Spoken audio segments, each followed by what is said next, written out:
ఇక అసలు తెలంగాణ విషయానికి వచ్చేసరికి హెచ్‌సీయూ భూముల పైన ఎటువంటి ఇష్యూ జరిగిందో మనకు తెలిసిందే. అయితే ఇది కోర్ట్‌లో ఉంది, సుప్రీం కోర్ట్‌లో. ఇవాళ డిసిషన్ ఇచ్చింది.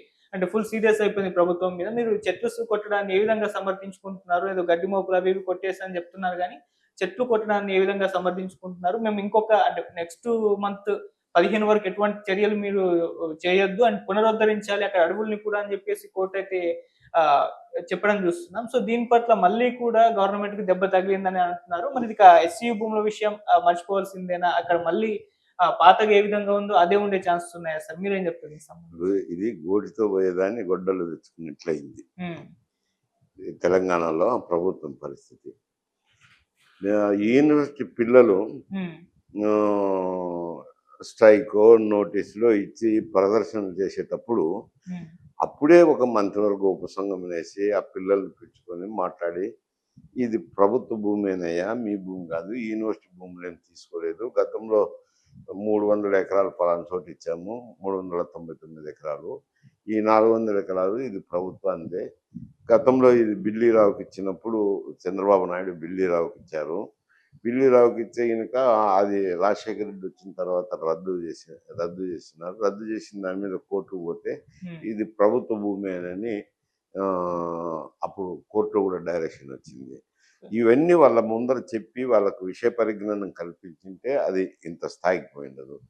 ఇప్పుడు అది ఇతర రాజకీయ పార్టీలు బీఆర్ఎస్, బీజేపీ అది కొంచెం దాన్ని భూతద్దంలో వేసి చూపిస్తున్నాయి. అవును. ఇప్పుడు ప్రభుత్వం పరిస్థితి అదే పరిస్థితి. ఏమి రానంటే ఇక్కడ హామీలు ఇచ్చారు. హామీలు ఏదో అరకొరగానో ఏదో నెరవేరుస్తున్నారు.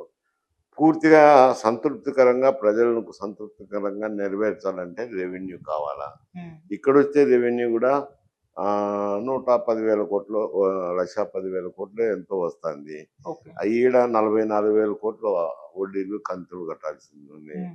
తర్వాత జీతభత్యాలు కింద ఇవన్నీ పోతే వీళ్ళ దగ్గర కూడా డబ్బు ఒట్టి చేత మూరేసినట్టుంది. అవును. ఎంతసేపు అని ఒట్టి చేత మూరేస్తారు? కాబట్టి ఎక్కడో ఒక చోట ప్రభుత్వానికి డబ్బు సంపాదించాలా? హ్మ్. ఈ ఏదో ఐటీ టవర్స్‌కు వాళ్ళకు వీళ్ళకి కడితే ఉద్యోగాలు వస్తాయని చెప్పి ఏదో అమ్మాలని చూసినారు. హ్మ్. అప్పుడే మొదట్లోనే చేసుకొనుంటే పోయిండేది. ఇది ఇప్పుడు కోర్టు వరకు వెళ్ళడము. ఇప్పుడు కోర్టులో వాళ్ళు మరి చెట్లు అంటే పర్యావరణం అనేసరికి ఇప్పుడు జడ్జిలు ఏం చేస్తున్నారంటే రియాక్ట్ అవుతున్నారు. అవును. పర్యావరణ రక్షణ కావాలి, చెట్లు కొట్టకూడదు అనేది కొంచెం న్యాయస్థానాల్లో ఆ పట్ల సానుభూతి అందుకు అనుకూలంగా వ్యవహరిస్తున్నారు. హ్మ్. ఈడ గుట్ట గాని ఏదో గాని చెట్లు, పశువులు అన్నీ ఉన్నాయి కదా! ఇది మీరు సంరక్షించాల్సింది పోనిచ్చి ఎందుకు దీన్ని చేస్తున్నారని ఒక స్టాండ్ అయితే తీసుకున్నారు. హ్మ్. ఇంగా ఆ స్టాండ్‌కే నిన్న విచారణ జరిగినప్పుడు అది స్టేనే కంటిన్యూ చేస్తున్నారు. హ్మ్.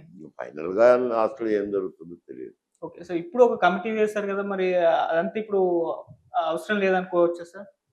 రేవంత్ రెడ్డి గారు ఒక కమిటీ వేశారు. బట్టి విక్రమార్క గారు, ఉత్తమ్ రెడ్డి వీళ్ళందరూ ఉన్నారు. వెళ్లి మాట్లాడండి అది ఇది అని చెప్పేసి. ఇప్పుడు దాంతో పని లేదనుకోవచ్చా ఇప్పుడు సార్? పక్కనొచ్చి పార్టీలు చేరినారు గదా! అవును. వాళ్ళు రాజకీయం చేస్తారు గదా! దీన్ని.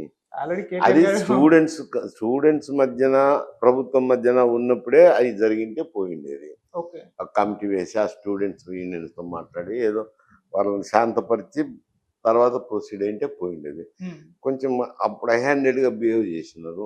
ఇప్పుడు రాజకీయ పార్టీలు కూడా దూరినాయి కదా! అక్కడ బీజేపీ ఒకటుంది. తర్వాత బీఆర్ఎస్ ఒకటుంది. హ్మ్. దీని తర్వాత ఇప్పుడు ద్వారాలు మూసుకుపోయినాయి. ఓకే. కోర్టుల్లో, న్యాయస్థానాల్లో ఎట్లా అంటే పర్యావరణం అంటేనే వాళ్ళు అందుకు అనుకూలంగానే పోతారు గానీ అందుకు వ్యతిరేకంగా పోరు. Okay sir. Thank you so much.